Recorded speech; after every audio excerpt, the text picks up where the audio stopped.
Today's matchup. Maru. Scarlett. Creator. Solar. Round of 16. Group A.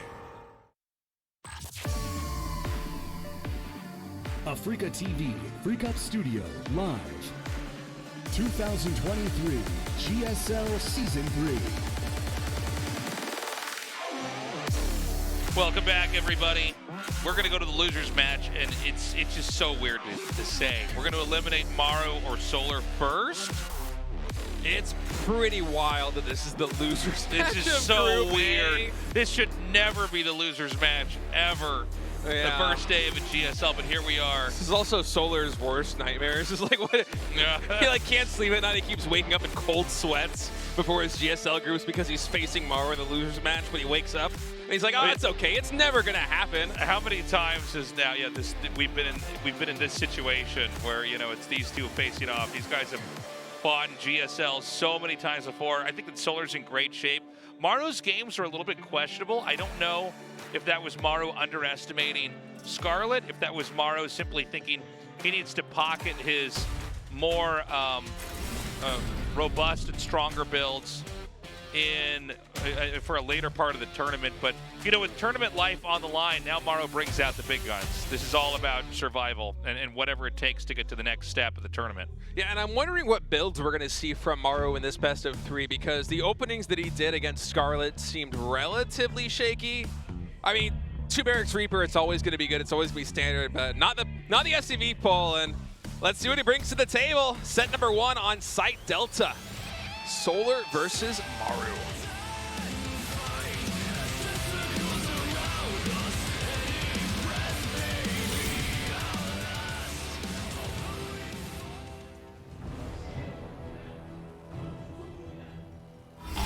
Onside, Maru.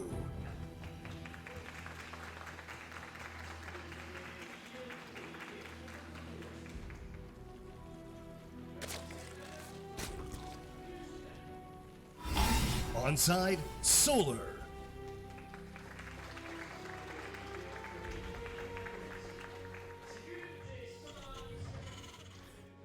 So, I mean, Maru is a player that has roughly won 1/5 of every GSL. It's something crazy like that. Math is a little bit fuzzy on that one, but I mean, it's crazy. He could be eliminated first. By the way, going for that same build, at least, you know, the first few building blocks of it, same build that we saw before. Obviously, this build can branch into many other different variations, but Terrans are sticking with that double racks at the entrance. Maru, by the way, 41-16 against Solar in offline matches. Yeah, that's a crazy stat. Solar has the power. My goodness. We got to have this guy come back every I know, every these are great signs. Are you a graphic designer? What is going on? An artist we have? No, that was a real photo of Solar there. He's in space. That's him without his jersey on. Oh. All right, so Maru's going to go back to the Byun build, as I'm very happy to call it. Byun was a believer in this 2-Rax Reaper opening all the way from, I can't remember if it was the end of last year or the beginning of this year, but I want to say it was Season 1 of 2023. Byun was in interviews. He's like, yeah, like, I'm doing this build. Nobody else is doing this build. I think it's good. I think it's going to be the standard. I think everyone else is wrong. And nobody else was doing it for Season 1, the entirety, I think. Season 2, it started to pick up a little bit, and now Maru here in Season 3. I mean, he's such good friends with Byun, it makes sense that he would vibe with Byun's builds a little bit, but at the end of the day, it seems like Byun was right.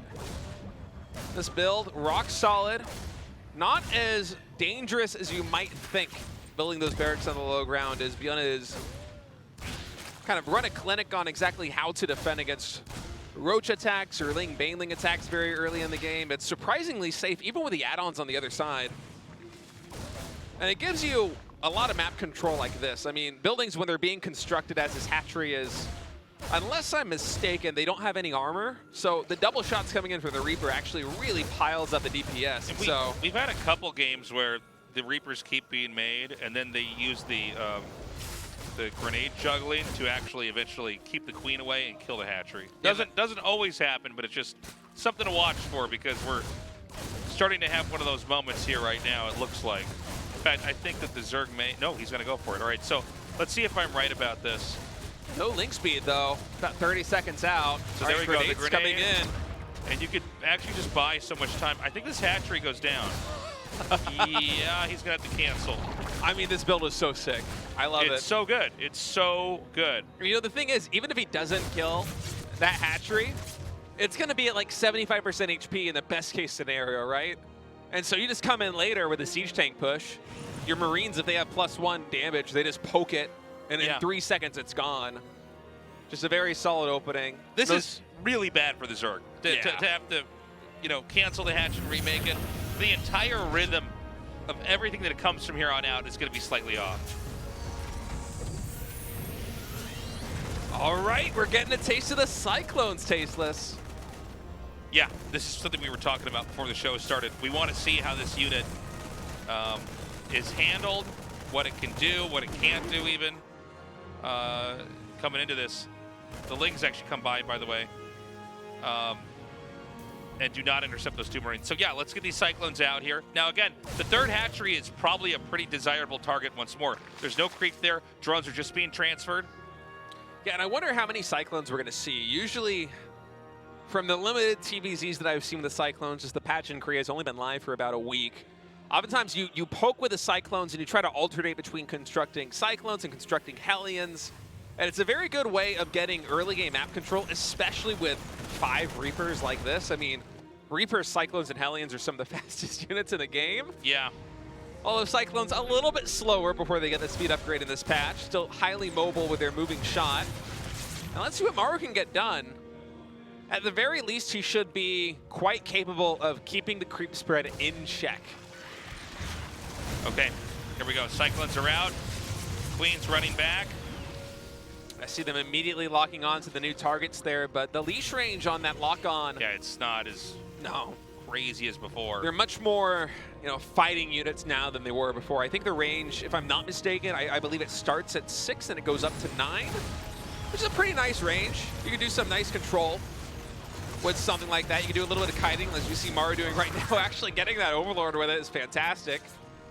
But this is one of the real dangers. They're not quite as mobile, and so Link surrounds when they come in. If they get good surface area, they can absolutely clean these up. Maru trying his best to control. Cyclone somehow still surviving, and actually that trade... Whoa, that went really bad for Zerg. Yeah, that went better than I was expecting for Maru, because time and time again, I have seen Cyclones move out like this, and Hellions, although on paper they are very good against Zerglings, once they get surrounded like that, the AoE damage coming in from the Hellions can be really diminished, but instead Maru trading this so well, and now that the medevacs are also entering the fray, if he gets into a situation where he is taking a bad fight, he can just pick up and leave. Exactly, he can get out if he needs to. A stim, though, comes in, and it didn't seem like Solar was quite prepared. Solar went for a dive, either that or it's a misclick. It could have actually just been a misclick. Now this hatchery is forced canceled. That's the 2nd canceled hatchery yet. This is snowballing. Yeah, this is starting to look like Solar's going to get garbage compacted here. He's like, for each side, he's going to come and get squished in a little bit more. All right, he does get the tank. That's actually pretty big. With tank and siege mode here would really, make this a lot more difficult. But this could just be a game of stutter step micro over time winning this. I really like this. The one Cyclone adds a lot to the equation here. Another very good surround here for Solar. Maru being very careful with the medevacs. He knows he can't go for the pickup. If he goes for the pickup, the medevac is going to go down. So he just takes the L, trades out as best as he possibly can with those Lings, and you know what? It's not that bad. The Cyclones, they got their job done with those early Hellions. It's all about that early map control, and from this staging point, Maru is now on 3 bases. He's adding in 3 more barracks. 1-1 upgrades about 10 seconds away from completion. He's eclipsed the Zerg, not just in military supply, but also in economy with this compounding harassment that he did in the early game. And I gotta say, Tasteless, Maru just looks to be in a fantastic position in this game. Yeah, and I think we're about to have our 3rd hatchery get canceled here. There's no creep. And you can see how, that one Reaper setup with the grenade deny on the Queen, it's like it just ripples through the rest of the game. Now we've got a siege tank up over here. And this is a really abusive position that is sacrificable, by the way, for the Terran. Like, if the Terran loses this over time, it's okay. But there's going to be another bigger push coming after this. And in fact, Ooh, Okay. nice. Yeah, he does pick up. All right. Yeah, good bailing connection there on the Marines, able to clean up most of them while Maru was looking away. But I love that siege tank position. That's the first time I've seen siege tanks get locked down there by that little tiny beach on the linear fourth base and shelled at third. I'm sure we're going to see a lot more of that over the course of this GSL season. Well, that's one of man. those things. You see that once, I'm like, I promise you that's not going away. Yeah. Site Delta feels like one of these maps that is just going to be a heaven for siege tank pushes. But oh, Solar coming in with a lot of lings, able to intercept a good number of reinforcements here. Potentially even going to shut down that command center building, and that takes Maru's attention away. A good early connection with Banelings gets a handful of Marines, but I don't think it's going to be enough, Tasteless. I mean, the supplies really tell the story here. Maru is just firing on all cylinders despite these counterattacks coming through. Yeah, I mean, you know, it's another push down here. This hatchery is really not looking too good. A scan here confirms there's more Banelings coming up. Maru keeping a very safe distance. There's a huge wave of reinforcements and certainly not enough links to ever intercept them. Yeah, and I think from this position, Maru can almost just parade push across the map with a siege tank line, and Solo can't do too much to stop it. And this is one of the banes of Site Delta is these avenues, whether it be this linear third base or the triangle third base, it's very hard to come in from multiple angles, especially if you're behind like this, and actually stop the Terran if they're parade pushing you in a situation like this one. I mean, it would really take the most incredible bailing connections of all time for Maru to lose this game. And Solar, he's trying to make some magic happen. He does have 2-2. He has an upgrade advantage for now. He's going for 2 Vipers, but he just needs some really incredible hits, and I don't think Maru's going to give it to him. Yeah, I like the counterattacks, but I'm worried that already enough resources have been mined that the army's there, and then it's just going to take the Zergon directly. I mean, look at that. The Banelings cannot get to that core clump of units there in the back. GG! Maru takes game 1. I'll tell you what, he started out strong and he ended strong. Solar put up a good fight. Weirdly, I actually almost want to praise Solar more in that game, just because I think he showed how well he could hang on, but Maru just knows where that weakness is, how to stab at it, how to rip it apart, do damage to it over and over again. And then the moment that's not the weakness anymore, he pulls back out and finds another one. And the fact that you're not able to get that hatchery up and then all those, the sequence of cancellations that occur, you're just never going to be able to develop the way that Maru can. We also got to see the Cyclones in action back there. Don't have much of a strong opinion on them as of right now. What about you, Stave? I'm a Predator, so I don't mind too much. Yeah, It's mostly the Zergs, I think, that are complaining, but I'm with you. I think we need more games. We need pro-level StarCraft in the GSL and around the world at the tournament stage. It's interesting to see it as a pushing unit. Yeah. And I think that, it did seem like in a lot of TVZs, there was a period where the Terran would just never be able to kill the Zerg. You get close, but pretty much it never happened, with a few exceptions, like we had Command Center first every game, but that's really more about just getting an econ edge early on. But I welcome it. All right, we're going to go into game 2 now. Again, the loser of the series is out of the GSL.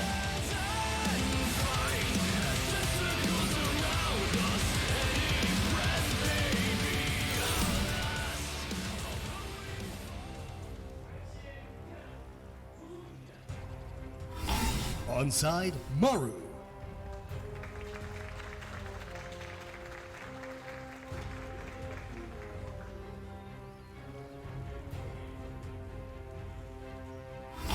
Onside, Solar.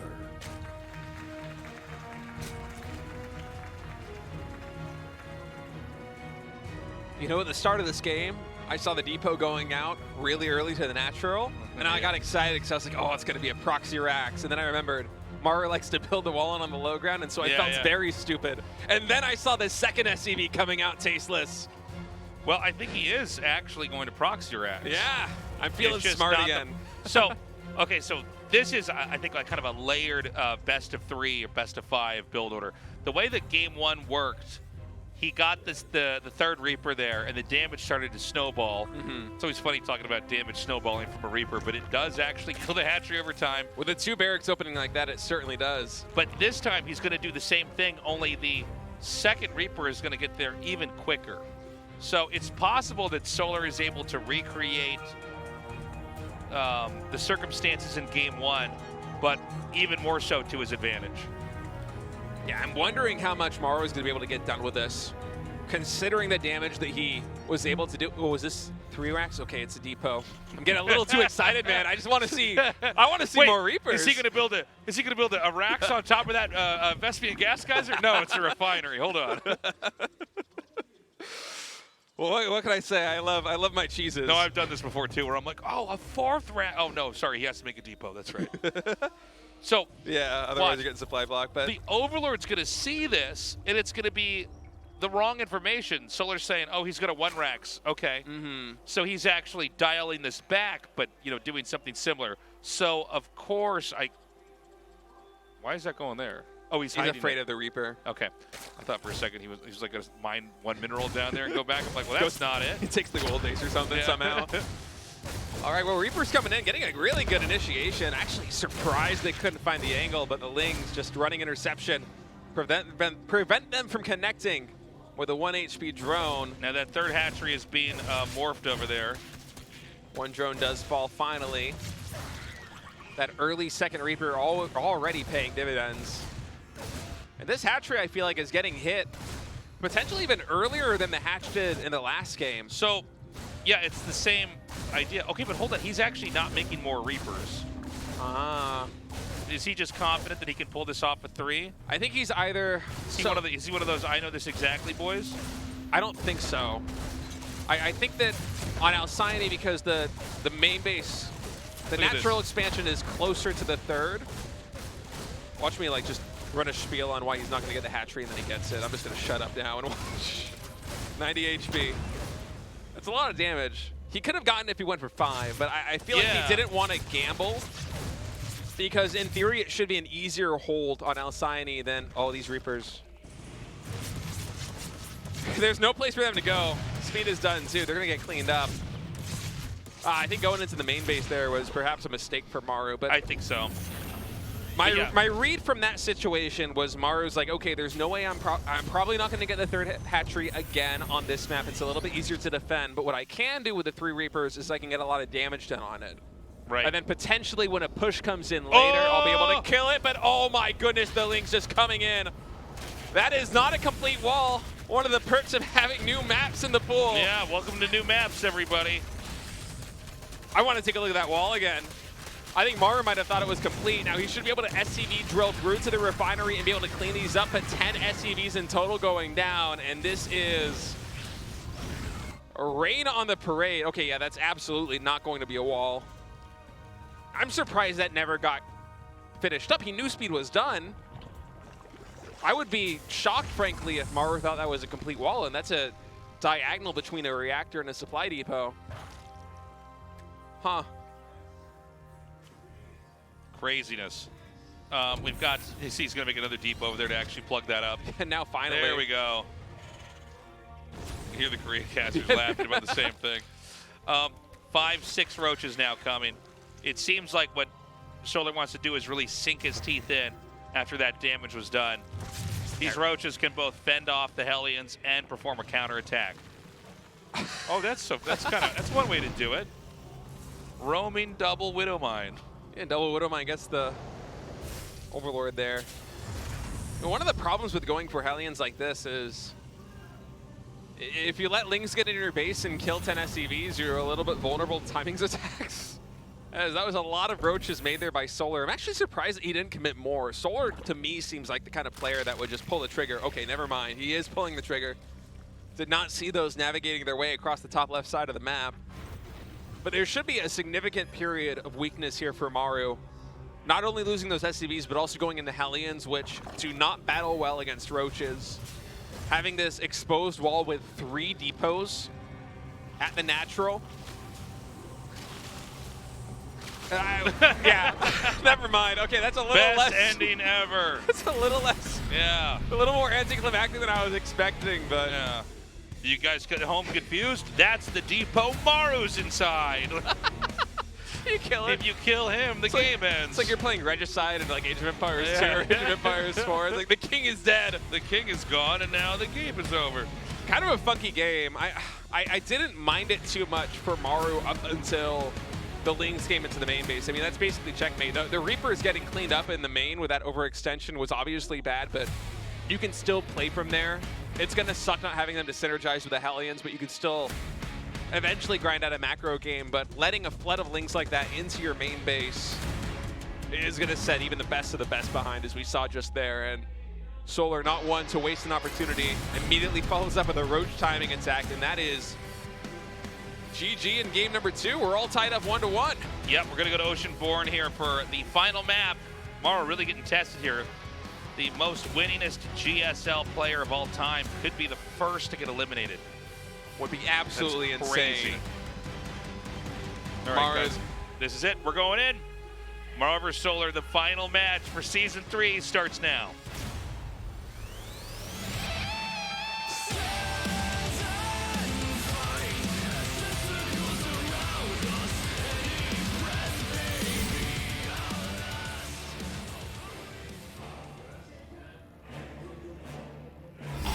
Onside, Maru.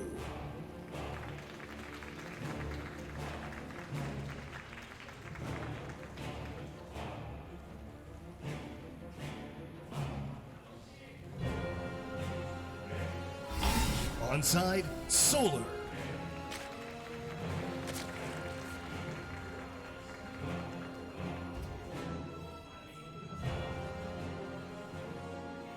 Okay. We have the beginnings of what seems to be the big thematic build of TVZ here from Maru. Used to be Beyond, the only guy that was doing it. Spread everywhere. Are we going to have the second barracks come down? Yes, we will. Whatever Maru's best TVZ build is, he's going to bring it out right now, because this is do or die. It's the elimination match of Group A, and I'm honestly shocked that either Maru or Solar are going to be the first player eliminated from GSL this season. That is just such a... It's insane, man. And remember that Scarlett is waiting for the winner of this match to play against them. And you know, it's possible that Scarlett wins there. It is. But you know, I do think it's very much up in the air who's going to be advanced. Scarlett's in great form. Scarlett barely lost a creator. Maru is Maru, and Solar, I mean, he's always been so wildly consistent. Solar's even proven right now he could take a game off Maru. He just needs to take one more here. So, I mean, it's really up in the air who's going to be that final player to move on from Group A. Yeah, it's an incredibly close group right now. No doubt, Creator walking out of this group just relieved he doesn't have to deal with the next 2 best-of-3s. I mean, one thing goes differently in one of Creator's series, especially there against Scarlett, and maybe he's not advancing to the round of 8. That's just how good Maru and Solar are. It's just feels like every single series, every single game often is hitting on a nail. Reaper coming in. Oh, that was close. Yeah. I do feel like Terran's got to dig a little deeper to find those drones. I guess the concern is if you look too far down and then you don't end up getting any drone kills, that's a problem too. But getting the kill on that drone and just denying that third hatchery seems so big. It is a little bit of a gamble though if you don't have information. And most of the snowballing effect of the Reapers trying to come into the natural is in those 10 or so seconds before the queen pops. At the natural hatch, I mean, look at those Lings. They're solo on HP. I believe one of them even died. Oh, and Tasteless, you're busted. Your prayers have been answered. Oh, well, it's like now the queens have to go all the way down there and get pushed away by the bombs. Now Solar takes this as his third base, That's so right. he doesn't waste the extractor. Eventually does get cleaned up there as the Reapers are able to out DPS the extractor being built. Very quick third command center, by the way. Yeah, Maru's done this in, I think, the majority of his TBZs today. It's just that things really haven't been panning out for him too much. In particular, the cheese builds coming out from Maru have not really been getting too much done. But here we are, again with the 5 Reapers, hitting the third hatchery. This is one of the advantages of shooing that drone away from the triangle third, is it's a little bit more of a queen walk to come over here, off creep, and try and stop this hatchery from getting shelled. The Reaper's getting a lot of damage in. Maru playing this very conservatively, does not want to get surrounded by a flood of Lings. Oh, wait, what? Oh, no. Wait. Oh, I think... My guess of what just happened is I think he has all the command centers on one hotkey, and I think he wanted to cancel one SCV. He canceled and he canceled the command center instead. That's my No, that has to be it. Yeah, 100 minerals lost. educated guess, but No, I that's, think that's 100% right. Oh, that hurts. That's crazy. I do that all the time. I know the pain. Yeah, no, I've been there. I know the pain of the escape key. These Reapers are in a lot of trouble. They will eventually get cleaned up. Cannot jump down there through the coral reef. Cyclone's coming in too. Luckily, they do have marine support, as I'm afraid. If the Lings were able to get a surround on one of those Cyclones too, that could have just been disastrous there for Maru. Absolutely. But, I mean, canceling the third command center, which, as you pointed out, was so fast. He's cutting a lot of production. He's cutting upgrades. He's delaying a lot of the buildup of the Terran machine to get that economic edge, and now it's mostly gone. Yeah, he loses 100 minerals. All of the rest of the SCVs and mules that would have been made or landed from that command center are later now because it had to be reset. That means all the income from that that would go into making more barracks and more units is now later as well. So, like, this really takes the wind out of Maru's sails. And also losing all of those Reapers. Think back on game number 1, how well they synergized with these 2 Hellions and the 2 Cyclones. You got tremendous value out of them. He killed Queens, he killed Overlords, he stopped creep. He was able to trade effectively with Lings, but now without the Reapers, the Lings come in just like this, and these units, they are too slow. The Cyclones, they cannot get away from the Lings. And Maru, it feels like he's starting to fall apart a little bit here. I think he might lose this. I'm not trying to jump the gun, but I mean, there's been a lot of critical failures here early on. I think if Maru wants to win this game, he's going to have to really slow it down. I think he has to go super slow. Here comes a drop. It'd be great if he could get this hatchery here. I don't see much to defend, so a cancel is in order. He gets the drone. He'll probably have to leave after that. Anything he can do to try and slow down the macro of Solar and buy time on his side of the map is just going to be money in the bank here for Maru, because nothing has gone his way. The command center got canceled. The 5 Reapers got caught on the map by a flood of Lings. That made it so all the reactor time on the factory, that instead of siege tanks, Maru was making Hellions and Cyclones, had the cascading effect of not having a Reaper accompaniment, and they get cleaned up by the Lings. And we haven't seen the resources lost tab yet this game, but I guarantee you it's very bad for Maru, even with a hatch cancel like that one. So, I mean, the roaming's going to occur. He can try to take out some creep tumors, that's fine, but right now the army is so puny here for Maru that, you know, it can basically be charged away by even just mostly the Queens here from Solar. Look out! I'm wondering if there's a possible counterattack here from Solar, or if Solar should just try to focus on growth. Yeah, I think you can play it both ways.